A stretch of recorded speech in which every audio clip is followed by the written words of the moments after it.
This is the perfect example of how victors write history. Our Philippine fight for independence, we don't even have a name for it. It's called the Spanish-American War. In 1898, the United States embarked on its first regime change war. Setting out to drive the Spanish from Cuba, the United States ended the conflict as an empire, with colonies in Guam, Puerto Rico, and the Philippines. The colonization of the Filipino people was one of its most brutal and significant. The war fundamentally shifted the way Americans think of their country's place in the world. Leaders would begin arguing that America was the world's defender of democracy, with consequences which stretch across centuries and continents. To understand more, we traveled to Manila to see where it began. It was the first regime change war for the United States, right? The anti-colonial struggle in the Philippines was first in entire Asia. As the Americans pushed out the Spanish, the Filipino revolutionaries thought that the Americans, because of their protestations against European imperialism, would be a tactical ally. And they were not completely naive. There was this very strong anti-imperial streak in the United States and very prominent proponents against outright colonization of other countries, from Mark Twain to Mr. Carnegie. But despite the protest at home, the US invaded the Philippines, swept the revolutionaries aside, and established itself as the new colonial power in Manila.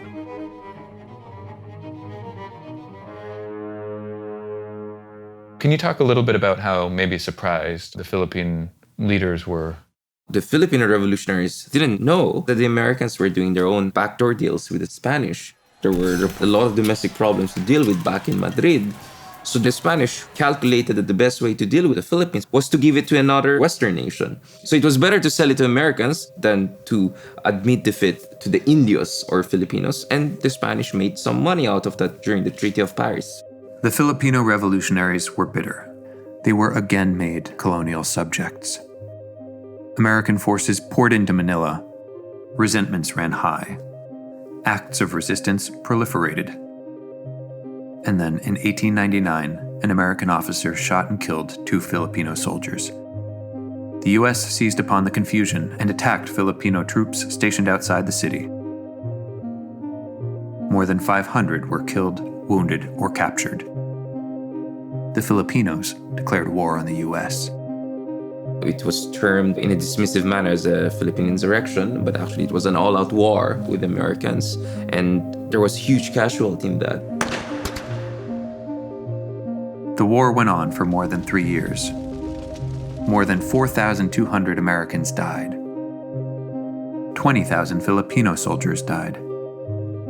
And perhaps as many as 1 million civilians.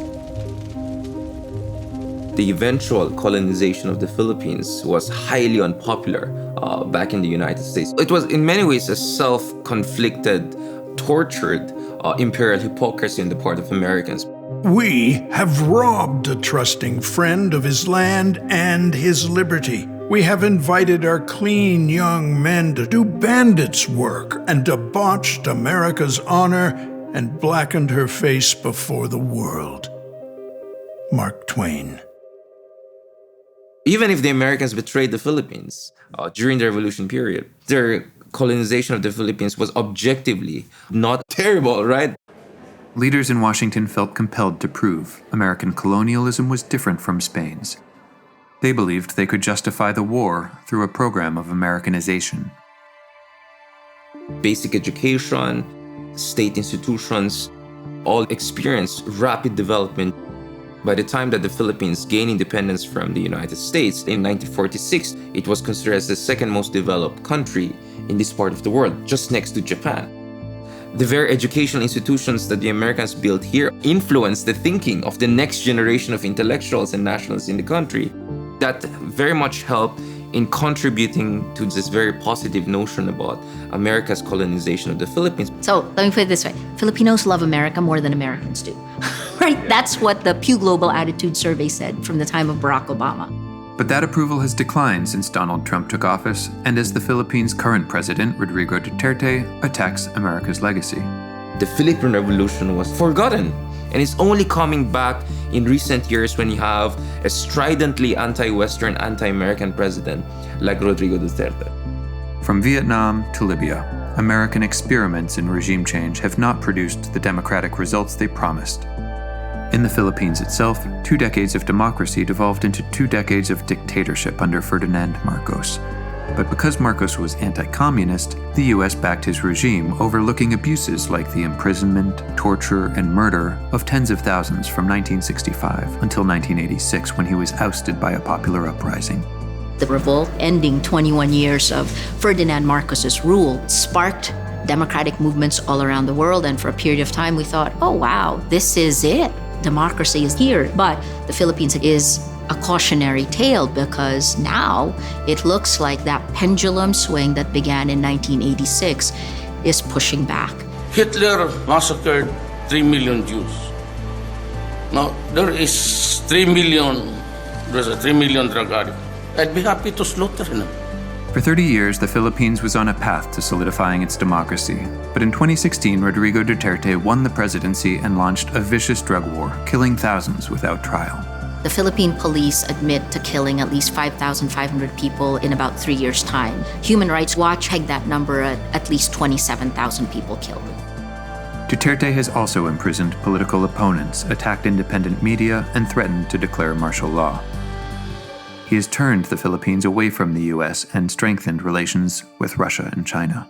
It is a very different place from what it was before 2016. I've not done anything different as a journalist as I've done since I began in 1986, and yet now I could go to jail for 83 years. This is one of the most pro-American, if not the most pro-American country in the world. At the same time, you have an extremely popular president. And when the two clash, they'll still stick with their own guy. In fact, one of the things that made Duterte very unique in his election campaign was he would drape himself in the Filipino flag and talk about defending the country against interference from foreigners. That was unprecedented because the idea of American influence in the Philippines being some sort of interference was something that was unthinkable to other politicians.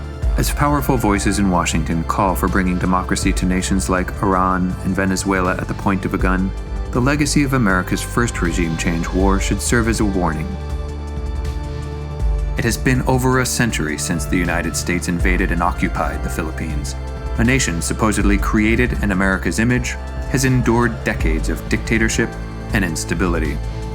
The path to democracy is long and hard, and in the Philippines we must ask, did the United States make it longer and harder?